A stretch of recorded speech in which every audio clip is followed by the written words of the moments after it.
నీకు ఎమ్మెల్సీ ఇస్తామన్నారు, తీసుకుంటా అన్న. ఎవడన్నా వద్దంటాడు సార్, అంతే కదా. తీసుకుంటాను. బలివాడు సార్ ఎందుకు తీసుకోనన్నా, ఇదేంద్ర నాయన భాగ్యలక్ష్మి బంపట్రా అనుకోకూడదు తగిలింది అనుకున్నా, తీసుకుంటానన్నా. ఒక కండిషన్ పెట్టారు. మీరేం చెప్తే అది చేస్తా సార్, మీరు ఎమ్మెల్సీ ఇస్తే ఎందుకు చేయండి సార్ అన్న.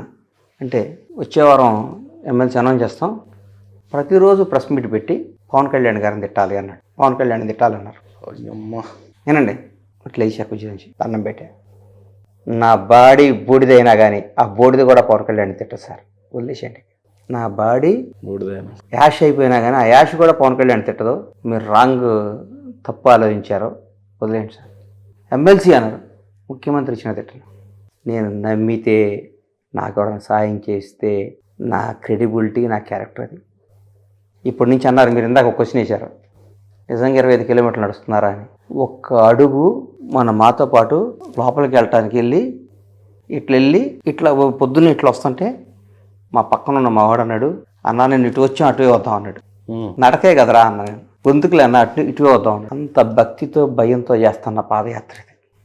ఇది రాజకీయ పాదయాత్ర కాదు, భగవంతుడి కోసం చేస్తున్న సంకల్పయాత్ర. ఎవరు మెప్పు కోసమో, ఎవరు అభినందించుకోవడం కోసమో, ఎవరి కోసం చేయట్లా. 7 కొండల వాడి పాదాల దగ్గర, అయ్యా నీ దగ్గరికి వస్తా అని మొక్కున్నా. నాకెందుకు సార్ ఎవరో లబ్ధి, ఎవరో మెప్పు నాకెందుకో మీరు మాట్లాడుతుంటే ఒక రకమైనటువంటి అనుభూతి చెందుతూ ఉన్నా. అడగాల వద్దా అని అనిపించినా అది భక్తిపరమైన భావజాలమే.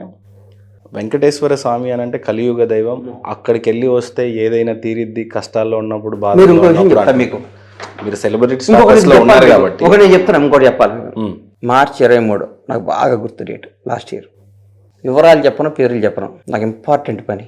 మార్చి 31 పోవాలి.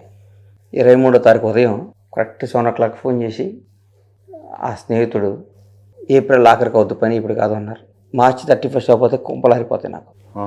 స్నానం చేశాను, మా ఇంటి పక్కనే టెంపుల్ వెళ్ళా, దేవుడి దగ్గర నుంచున్నా. విపరీతంగా ఏడ్చేశారు. ఎందుకు స్వామి, ఎందుకు ఏడుపు వచ్చేసింది నాకు. ఎందుకు స్వామి నన్ను ఎంత ఇబ్బంది పెడతావు, నేను ఏం తప్పు చేశాను స్వామి? 6 సంవత్సరాల నుంచి 7 సంవత్సరాల నుంచి ఎంత ఇబ్బంది పెడుతున్నావు? నిజంగా అంత దుర్మార్గున్నా నేను, అంత దొంగనా కొడుకున్నా 7 గంటలు వాడా నేను? మరి నిజంగా అంటే నాకు తెలియట్లా, నేను అంత చీటర్నా? ఏది నేను ఏ పని ఇంత ఇబ్బంది అయింది స్వామి, నన్ను ఎందుకు ఇంత బాధ పెడుతున్నావు? అసలు నేనేంటి, వెళ్ళిపోవాలి, ఈ టెన్షన్ ఏంటి నాకు? అంత టెన్షన్లో ఉన్నా నేను అని చాలా స్వామి దగ్గర ఏడ్చి ఇంటికి వెళ్ళి పడుకుంటే భయంకరంగా ఏడుపు వచ్చింది. నేను నా బాధలు నా మిస్సెస్గా నా పిల్లలకి చెప్పను, ఎందుకంటే వాళ్ళని బాధ పెట్టి, ఇప్పుడు ఎవడో సాల్వ్ చేసేవాడికి చెప్పాలి కానీ వాళ్ళని బాధ పెట్టి ఏం లాభాలని చెప్పను. నా వైఫ్గా ఉంది, ఎవరో ఒక ఆయన సార్ దగ్గరికి వెళ్ళి బాగా అని చెప్తే, ఎందుకులే అన్న, నా మాట విను అన్న. సాక్షాత్తు 7 కొండల వాడే ఆ స్వామి ఆ వ్యక్తికి ఫోన్ చేయించాడు నాతో. చేస్తే ఫోన్ చేయగానే 6:30కి రా అన్నారు. ఇంటికి వెళ్ళా, నేను చెప్పను, వెళ్ళా. చిన్న సమస్య అది వాళ్ళకి. 2వ రోజు 10ంటికి సాల్వ్ అయిపోయింది. ఇంతకంటే దేవుడు ఉన్నాడని నిదర్శనం ఏముంది సార్, ఇంతకంటే ఏముంది సార్? భగవంతుడు అనేవాడు ఉన్నాడు. ప్రతి ఒక్కళ్ళు భగవంతుడిని నమ్ముకోండి. దేవుడిని నమ్ముకున్నాడు చెడిపోడు. దేవుడు లేడు అని పిచ్చి మాటలు మాట్లాడబాకండి. భగవంతుడు ఉన్నాడు. మన కలియుగ దైవం 7 కొండల వాడు. మనం ఎవరినైనా నమ్ముకోండి, సిన్సియర్గా నమ్మండి అంతే. మీలో ఇంత ఆధ్యాత్మిక భావజాలాలు నేను అంత నమ్ముతాను అంటే అమ్మో నా సంగతి మీకు తెలియదు. అదే ప్రశ్న పూర్తిగా నేను ప్రతి ఒక్కటి నోటి చదువుతాను, మీకు తెలుసా? నేను హనుమాన్ చాలీసాలు అన్ని నోటి చదువుతాను, తెలుసా మీకు? అవునా? ఏమనుకుంటున్నారు మీరు నన్ను? ప్లీజ్ ఎందుకు చెప్తా, ఇప్పుడు నేను అన్నీ నోటి, నాకు అన్నీ వచ్చు. నాకు మీరు ఎలాగో స్వతహాగా సెలబ్రిటీ స్టేటస్, పొలిటికల్గా ఉన్న అనుభవాలు, కలియుగ దైవం అని అంటే వెంకటేశ్వర స్వామి అని అంటే అందరికి ఉండే వ్యక్తిగత అనుభూతులు. కలియుగ దైవంకి సందర్శించని కొంతమంది జనం ఇంకా ఉన్నారు. అంటే సోమత లేక ఉండొచ్చు, కొంతమందికి ఇంట్రెస్ట్ లేకనే ఉండొచ్చు. ఆ భక్తి భావజాలాలు కలిగి ఉండాలని ఈ ప్రశ్న అడగటం, దానివల్ల ఎంతో కొంత మంచి చేసిన వాళ్ళు అవుతారు. వ్యక్తిగతంగా మీకు వెంకటేశ్వర స్వామికి ఉన్న అనుభూతుల గురించి పంచుకోవాలంటే ఏం పంచుకుంటారు? మనం చెప్పే కదా సార్, మీరు నమ్మండి నమ్మకండి. 7 కొండల వాడి దగ్గర గట్టి ఇంపార్టెంట్, ఇది తప్పదరా. నేను ఊరికి అడగను సార్, రోజు ఒకటి అడగకుండా వెళ్ళిపోతారు. రోజు అప్లికేషన్ పెట్టను. అప్లికేషన్ పెడితే మాత్రం సక్సెస్ అయిపోద్దండి. ఊరికి రోజు అప్లికేషన్ పెడితే ఆయన కోపం వస్తుందని భయం నాకు. సార్ ఇది తప్పదు, చేయి స్వామి నీకు దండం పెడతా, ఇది లేకపోతే మన లైఫ్ లేదంటే చేసేస్తాడు. అట్లా మొక్కున్నా సార్ని అట్లా నిజంగా మొక్కున్నా సార్. నాకు నిజంగా అంటే సార్ నేను చంపేస్తానే భయపడ్డా, ఎందుకు లోపల ఒక 52 రోజులు 5 రోజులకు బెయిల్ వచ్చింది, 10 రోజులు పెట్టి ఎందుకు నేను చేసేస్తారని భయపడిపోయాను నేను. అంటే నా అలాగే కోట్ల మంది పూజించారు సార్, నేను ఒక్కడిని కాదు, కోట్ల మంది. మహాతల్లి భువనేశ్వరి గారు ప్రతి గుడికి వెళ్ళి ప్రతి దేవుడి దగ్గరికి వెళ్ళి అసలు ఆవిడ తిరిగి ఆ వయసులో భర్త కోసం మహాతల్లి అసలు ఆవిడ. దాని తర్వాత భువనేశ్వరి గారు ఈరోజు ఆవిడ చూస్తుంటే రామారావు గారి కూతురు ఎక్కడికి వెళ్ళిపోయిందండి, ఆవిడ ఎంత క్రేజ్ అండి జనంలో, ఒక ఎంటర్ప్రైనర్గా అసలు ఆవిడ అసలు ఎక్కడ మాట్లాడే విధానం కానీ పద్ధతి కానీ మనం ఒక చంద్రబాబు గారి కంటే మా అక్కకి ఎక్కువ క్రేజ్ అనిపిస్తుంది ఒక్కోసారి అక్కడ చూస్తుంటే నాకు. కుటుంబ వ్యవస్థ గురించి మాట్లాడాలంటే మరీ స్పెషల్గా, ఎందుకంటే బాబు గారు జైల్లో ఉన్న టైంలో లోకేష్ గారు బయటకు వచ్చిన విధానం కానీ, తల్లి భువనేశ్వర్ గారు కానీ, ఈవెన్ బ్రాహ్మణి గారు అప్పుడు ఫర్ ద ఫస్ట్ టైం బయటకు వచ్చి అంత ఐటీ సెక్టర్ ఎంటర్ప్రైనర్గా ఉన్న తను కూడా. మరోపక్క ఈవెన్ మీరు ఎంత తిట్టినా జగన్ గారు లోపల ఉన్నప్పుడు కూడా ఆడబిడ్డ చెల్లి బయటకు వచ్చి అంత పాదయాత్ర చేసి, అంటే అక్కడతో మీ కెరీర్ అయిపోవచ్చు. నేను తిట్టలేదు సార్, మీరు తిట్టారంటలేదు నేను. బయట జనాలు టీడీపీ పార్టీ వాళ్ళన్నా ఎవరన్నా కూడా, నేను అంటుంది ఓన్లీ కుటుంబం యొక్క సపోర్ట్ ఉంటే ఒక మనిషి యొక్క కెరీర్ గురించి చెప్పాలంటే మీరు ఇంతసేపు చెప్తుంటే నాకు కలిగిన భావం అది.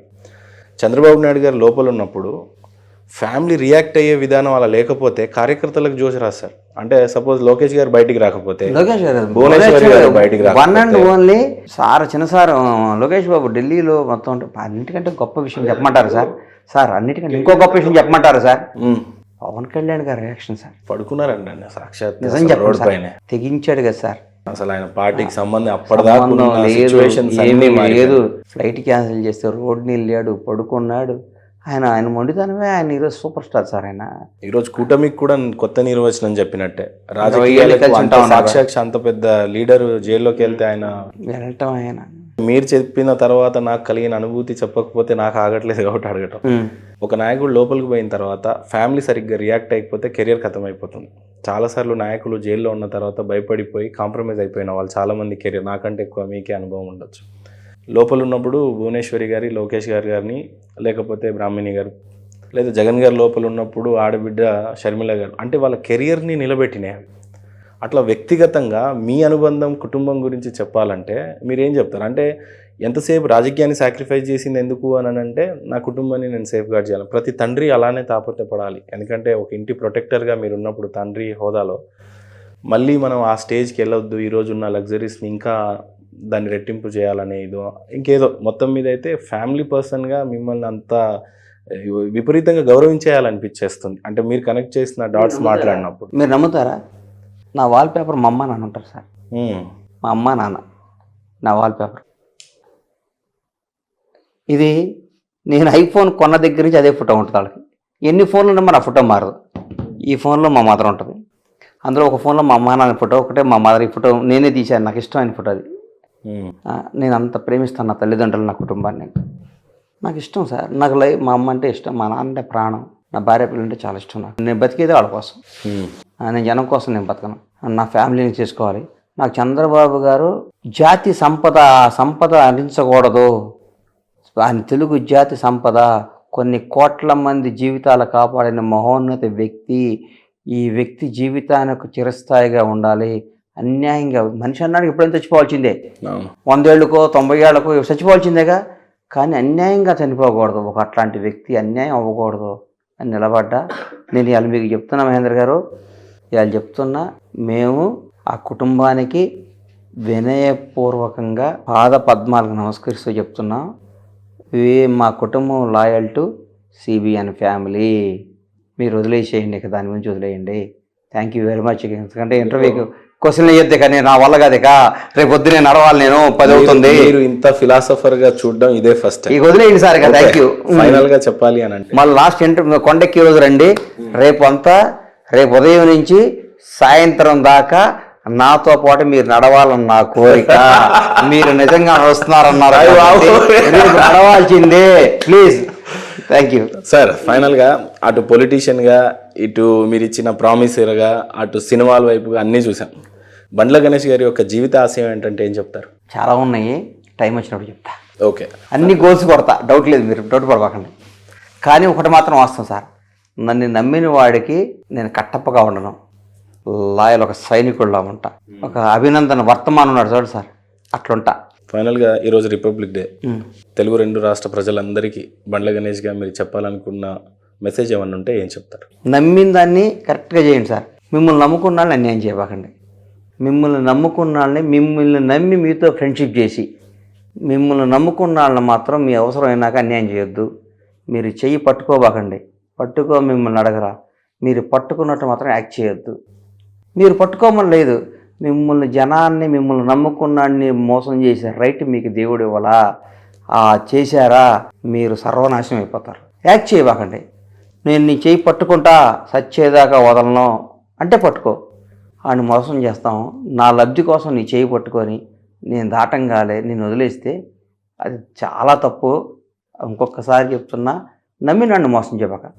లేకపోతే నువ్వు ముందు నేను నమ్మను రా అన్నట్టుండు, పక్క లెక్కలతో కమర్షియల్గా ఉండు, తప్పు లేదు. కానీ నువ్వే నా సర్వస్వం, నువ్వు లేకపోతే నీలో అని చెప్పి ఫ్రెండ్షిప్ చేసి నమ్మి మోసం చేయటం అనేది మానేయమని రిక్వెస్ట్ చేస్తాను.